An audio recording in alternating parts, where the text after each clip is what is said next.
Hi, this is Rachel on Recovery. We're here with Melissa Bolden, and she's going to tell us a little bit about herself, and then she's going to answer some questions for us.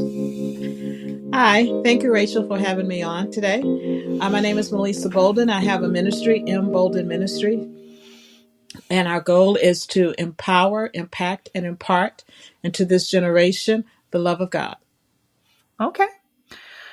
All right, so here's some of the questions. We're discussing spiritual abuse today. What are some of the forms of abuse you've seen in church? Well, there, I was thinking about that question, and I don't think I don't have the verbiage for it sometimes.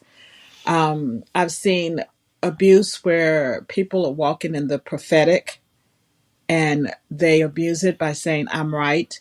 And therefore, I can't be questioned. If you question me, then you're questioning the Spirit of the Lord. Also, with the prophetic, I've seen where people have determined they want to do something. And so they just say, well, the Lord told me to.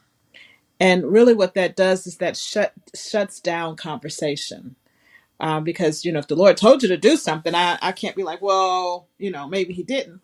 So I've seen a lot of people use the Lord told me as an excuse not to be questioned, as an excuse for their decision not to be discussed, because it kind of shuts down the the conversation.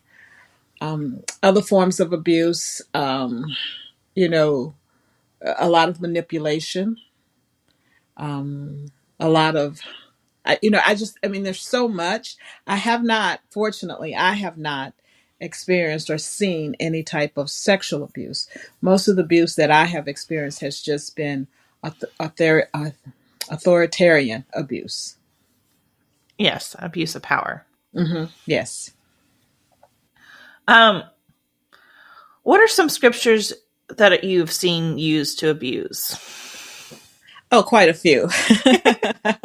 Quite a few. I think anytime when you take the Old Testament without the context of grace, you have a tendency to abuse scripture.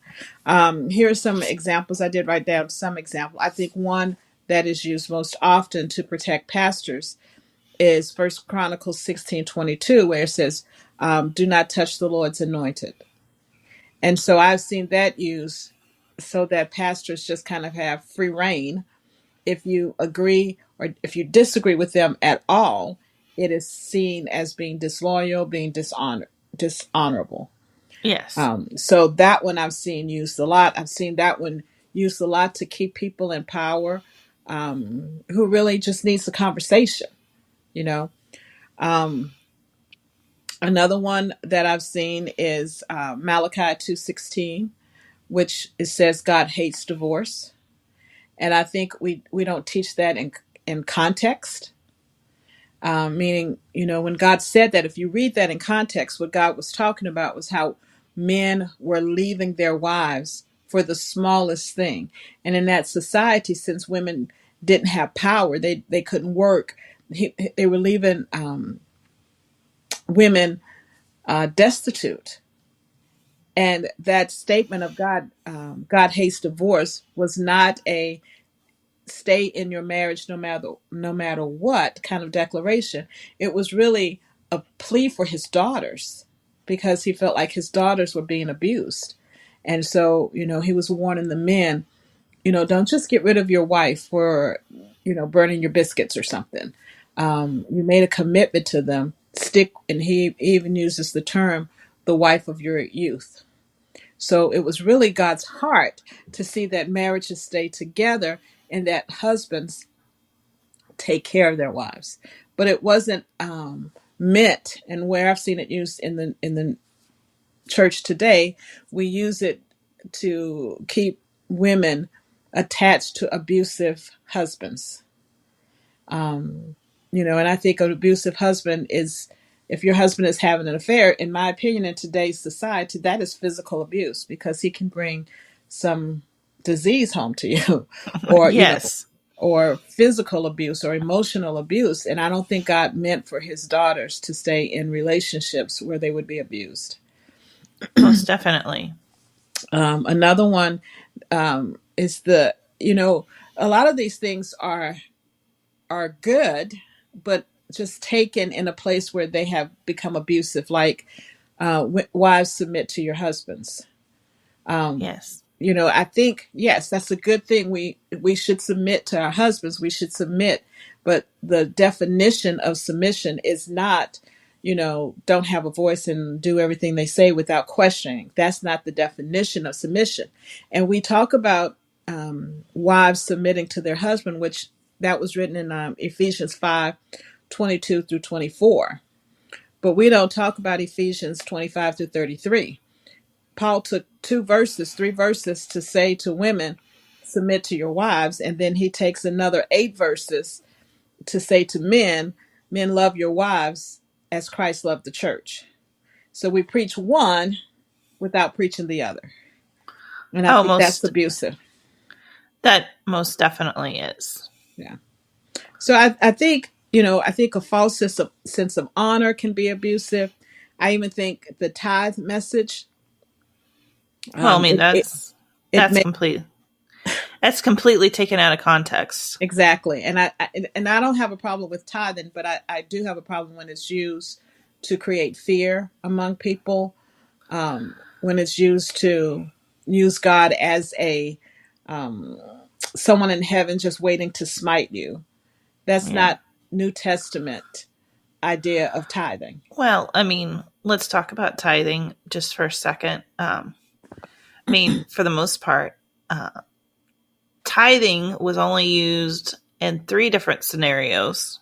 Um, One was, I think it was Abraham used it, and he used it for spoils of war, Mm-hmm. which has nothing to do with income. Mm-hmm. And then according to the Old Testament, during that time, they only, you have to be a descendant of Levi to even receive tithes. And that's most, yeah. And, you know, that's on gross, not net, like, as farmers. So really, ideally, that would be more closer to 20% of food. And it had nothing to do with any other source of income. Yeah, I've heard all of the talks and the debate on tithe, and this is where I land on it. I think it's a spiritual discipline, because God calls us to give. And I think that, you know, whatever God puts on your heart to give, if that's 10%, if that's 20%, if that's 15%, that's 5%, whatever God puts on your heart to give, you should give it willingly and with a joyful heart. And I do believe that as Christians, we need to support our local church, our local body, however God has put on our heart to. I remember when I was getting my pastor's license, that question came up, and um, they were very offended by the fact that I said, I don't believe that there's a curse associated with not tithing. I think that it is something that we give out of our hearts, and that we are in a state of grace, and whatever God puts on your heart to give. And for some people with a background, that percentage is 10% for them. And I respect that. And I think if God has put that on your heart, do it and do it well. Yeah. Well, and I think I prefer the term offering versus tithing, and it just takes the percentage out of the equation. Mm-hmm. Yeah. So, um, Whatever you do, whether or not, however you give, and I think we should go back to this. The abuse comes in when you feel manipulated to give, whatever that is. If you're listening to, I always tell people, if you're listening to someone and they're saying, "Oh, if you send me $1,000, you'll have uncommon favor or whatever," that's a manipulation. That's spiritual abuse. oh, So most definitely. anytime somebody tied you getting something specific, tie, you getting something specific with your giving, or they are manipulating you to give, or are tearing at your heartstrings to give. And even, a lot of times that goes back to the message of tithing. If you don't give, then God can't bless you. If you don't give, you're removed from underneath His blessing. All of that, in my opinion, is manipulation, is spiritual manipulation and abuse. And I think we should teach people. I just taught a sermon on this. I think we should teach people to give, but give from a perspective of joy, and give what God has put on your heart to give, not what some televangelist or some what pastor is Oh yeah, moving you to give. most definitely.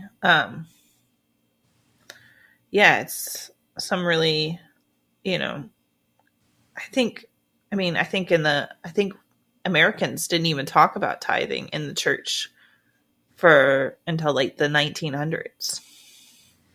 Yeah. Uh, I think um, a lot of things have been abused, and we well, have to go back and do our own reading. it was considered, the church's way of fundraising because originally in America, our churches were funded by the government. I've not heard that one. But I'm not a yes. history buff, but I have not heard that one. And so when they took the finances away, because they used to fund towns like libraries, churches, schools, or whatever, and that was part of the church was part of that. Mm, And so when they took that away, this was their fundraising to keep the church alive. I had not heard that. Yeah, no, it's a kind of an interesting part of American history. But and honestly, tithing actually started in, I want to say Ireland was the first talk, and I think they brought it over to America a couple years later. But even in the New Testament and the Old Testament, we see how given was the responsibility of the congregants. We see Yes. that in the Old and the New Testament. We see people giving financial gifts to Paul. We Yes. see the church. Now, the church, the structure of that giving was different because it was not used to pay for big buildings and all of this. The purpose of the giving, well, I guess it was in the Old Testament when they built the temple and then we kept repairing the temple. But in the New Testament, it was used to provide for people who were hungry, provide for widows, that's what the purpose of giving was. And I think definitely we have taken that um, to now we give to the church to support pastor salaries and church buildings. And, that's neither here nor there. I think it all goes to the Lord. I would like to see churches give more of their budget to the poor and to help people in their area than to just build buildings. Oh, if you look at the Old Testament and the breakdown of where the tithe was supposed to go, the first year, I guess it was the second, the third, the second and fifth year were supposed to be, a third of all tithes are supposed to go to the poor and to the widow and orphans. And in the sixth and third year, all of it was supposed to go to the poor and the widows. So But they were 4/9. Yeah, but they were also supposed to take care of the priests because the priests didn't inherit any land. Is that correct? So Yes. they were supposed to, part of that went to the priests as well. Well, that's what the first year and the fourth year were Okay. for. And then the seventh year was Jubilee. Not Right. Jubilee, but the year of rest. Yeah. I have not done an extensive study on tithing. So I have, yeah. Well, that was a kind of a hot button issue with me for a while. So I did some pretty intensive research on it, and it just because I was just tired of when somebody mentioned it, and so I did my research, and I was like, okay, well then maybe we shouldn't, maybe it shouldn't be taught, or maybe we should teach it differently, because I don't think. Why did it become a hot button with you? Well, my dad mentioned it, and I looked it up, and I went to a church, and they talked about tithing, and I brought up like, hey, these are the scriptures, and I got some very negative response. Yeah, it is very much a hot button within the church, in the evangelical church in particular. Well, I guess I should say Protestant church. It is very much a hot button. And again, I go back to do what the Lord has said to do in your heart. And so if tithing is something that you feel like the Lord has called you to do, I feel like you should do that. Um, do whatever God has called you to do. And if tithing is it, then that's okay. If you want to call it a tithe, that's okay. Um, I feel like you just do what's on your heart. Yeah. You give how the Lord has put on your heart. But what I don't like is the teaching from the pulpit that there's a curse associated with not doing it. Yes, most That to me definitely. is manipulative. Well, and then as Jesus says, give and give freely. Exactly. And that's And what I that, would like to see us teach, is to give and give freely. yeah, most definitely. On to next question since we have so many. Oh, when we see recordings of abuse in the Bible, such as Lot and his daughters, or most people would see as the first record of a form of victim blaming, or David and Bathsheba, more of a story of rape. I was read that question, but what is the question there? We see this in the Well, Bible. What is the question? I guess when we see this in the Bible, if you look at it and you read it from like a mental health perspective, you would see Lot and his daughters. He was a drunken man who took advantage of his daughters. Now, I understand the story of Bathsheba. The story of Lot, I see differently. And he was drunk, but his girls did kind of plan. We want to have a baby, so let's go into our dad. Now, he should not have been drunk, and he was the adult in the situation, if you will. But both with the story of Lot and his daughters, and Bathsheba and David, I think the church has missed an opportunity to minister to people who have been the victim of rape and who have been the victim of child abuse by not using those stories correctly. Yes. Because both of those stories ended up, Lot and his daughters ended up being the father of the Moabs. And Ruth was a Moab, and Ruth is in the lineage of Jesus. And Bathsheba's son, not Solomon, but maybe it was Solomon and another son. They are both in the lineage. They're on both sides of the lineage of Jesus. So looking at those stories, especially the story of Bathsheba, we can see the power. If you have been sexually abused, Bathsheba is a great story of redemption, of the freedom of forgiveness. And if we would preach those stories correctly, we can Yeah. see women healed and know that there is something on the other side of sexual abuse, and know that God can redeem the most horrific thing that could happen to a woman. God can redeem it. And I think Yes. that is the main story that we should be preaching from those stories. That we should use those stories as an example of God's goodness, his mercy, and his redemption and his restoration. Yes. And with Lot and his daughters, I would say you got to realize who was writing the story Hmm. and whose perspective it was written. Because if you think about it, it was probably written by a Lot, or a man, and his first, you know, if if you would take that into a modern day situation of, you know, an abusive man, their first thing is to blame the victim. I guess we don't know that. I'm very much into the inerrant word of God. So I can only go by the translations that I've read.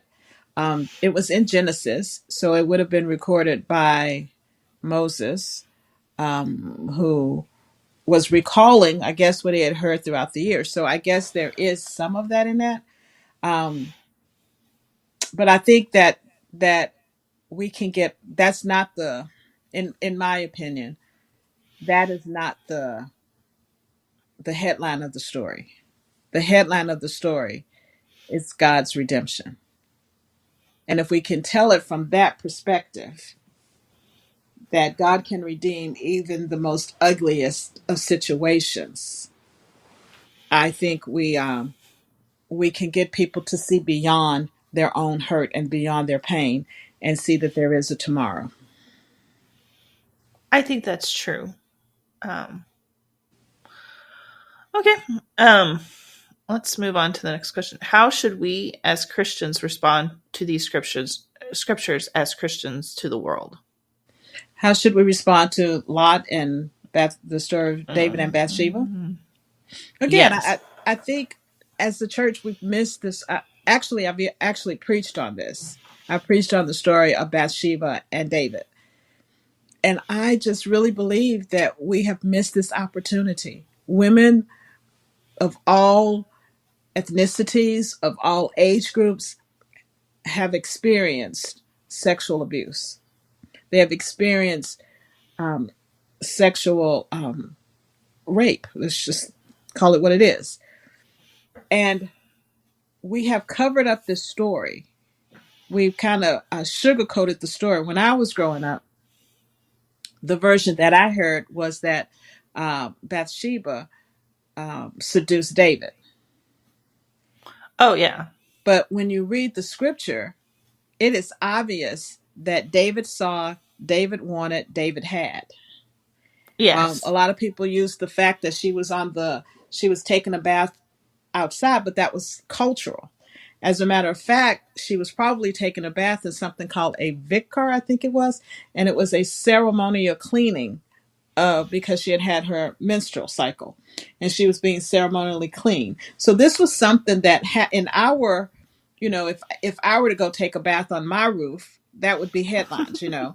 But in this day, that was not a headline because that's was the way there was a cleansing process, and it was probably done in a way that um, it was so common that men just knew not to look. But David was in the wrong place because he should have been at war. He was taking a nap in the middle of the day. David was in all the wrong places, and he saw something he should not have seen because he was in the wrong place. So that lies squarely on David's shoulder. And even when God spoke to David, um, David, when his repentance, David took full responsibility for what he had done. But I think that story can be used to bring hope and healing to people who've experienced sexual abuse. Yeah. And I wish we would tell it like that. But we are, as Christians, we are very fragile.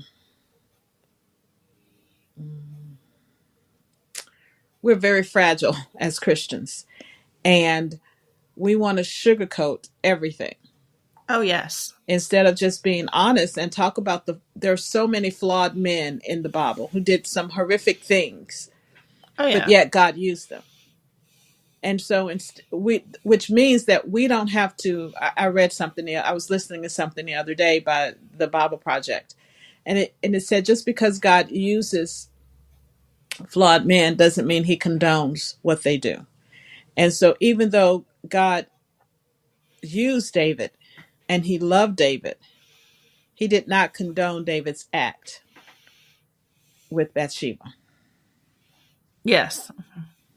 And if we would just tell that story in context, I think women who have experienced sexual abuse can find hope Yeah. because God, Bathsheba ended up sitting on the king's court as queen mother. Yes. So we can use that to show people there is life after this horrific. You don't have to carry this the rest of your life. Yes. You can be set free from it. You can be redeemed from it. God, there's another side to this.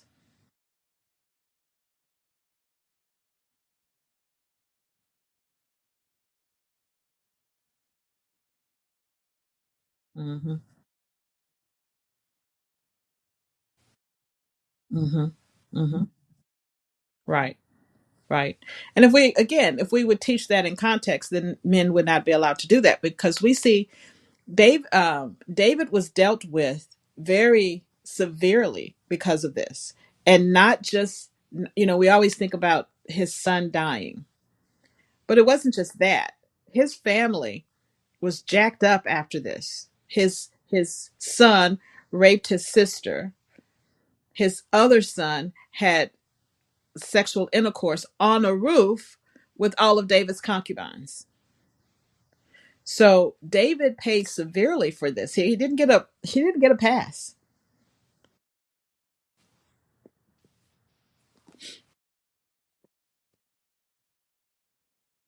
How do you feel the church could do better with helping with sexual abuse victims? I think we've got to stop the narrative that it is the woman's fault. That we've got to stop the narrative that it is because women dress a certain way. We've just got to stop that narrative. Um, I think that's where it starts. I think we need to offer women who have been um, sexually abused. I think we need to offer them a safe place. I think first and foremost, we need to believe them. Um, and just find a safe place for them to land, a safe place for them to find healing, and stop sweeping it under the rug. I think if it comes out about a leader of the church, I think it should be dealt with. That leader, um, even while you're investigating what's going on, I think that leader should step down until, if this person is actually lying on them, right? They should Yes. have the humility to step down and let the truth come out. But I think we've got to stop blaming the victim. Believe what they say. Give them a safe place to land, a safe place to tell their story. And I think with our teenagers, even in discussing it with them, we've got to stop telling young women, if you dress a certain way, then you are asking for something bad to happen to you. I always like to give the example of this. If you are wearing a beautiful necklace and I see your beautiful necklace and I, just snatch it off your neck, no one is going to allow me to get away with saying, well, Rachel knew I like beautiful things. She shouldn't have been wearing it in front of me. Nobody's going to allow me to get away with that. But we allow men to say that. Well, she knows. Well, men, we use this excuse, and I wish we stopped saying this. Well, men are just visual. And that doesn't give them a right to take something that's not theirs. And we've got to stop, um, we've got to stop shaming girls because they dress a certain way. Oh, most definitely. And I think we have to do that. We have to start in the church. Yes, I raised a daughter, and I wanted her to dress modest. Um, but I don't think I would have ever, hopefully, I never told her, well, if you dress like that, then, you're attracting the wrong thing. Hopefully, though, that was not my comment to them. But, hopefully, she dressed modest out of her own sense of self. Yes. Well, and I always say, there are a lot of things that I wish, sexual, the way they teach sexual purity and things like that. There's no room, nobody ever taught me, about what happens in a rape situation. Nobody taught me, what to do Right, as far as like, the shame that came with that. right, right. And yeah, I think we need to be more open about sex in general, with our kids. Again, we are very fragile people in the church. And if we think if we talk about something, then it will cause promiscuity. But I don't think just talking about it will. But I think as Christians, and I wish I had been more open with my own children about sex and sex education. But I really think that, we have to stop shaming people. We have to stop lying to our children. We just have to be honest with them. Most definitely. And I think even tell them, I don't know. I feel like, people, especially young women and men, because it's not just happening to women. Yeah. What to do if somebody is, touching you inappropriately, or, Right. And there's, this is not, power, the abuse of power that could be tied in with this, especially if it's being done by a youth pastor or something like that. Mm-hmm. Yeah. And again, I think, in the South, I'm from the South, and we are very polite people, and um, we're delicate. And I think we teach our kids to have words for their sexual organs when we should just call it what it is. So when a child comes and says, someone touches my vagina, someone says, someone touches my woo woo or whatever, we may not know what they're talking about. But I think we should be expressive with our kids and just use language that It's common. is common. That everyone knows what you mean when you say that. Yes. Most definitely. What are things that trigger you in the church today? Or is there anything? I was triggered yesterday at church. Oh, gosh. This is more coming off of the last 3 years or so, when the church, when so many in the church have been so adamant about politics, vaccines. So I'm right now, I'm triggered when I hear, if you say you listen to a certain person, or a certain person said this, and that person is of this camp, of the political camp, I I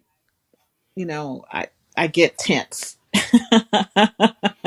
So I guess what triggers me now is just politics in church. Yes. No, I had to leave a church because of politics at church. I was so triggered, especially during the last couple of elections, have been very heated, to say the least. Yeah. So I think that, we have a separation of church and state. We should also have a separation of church and politics.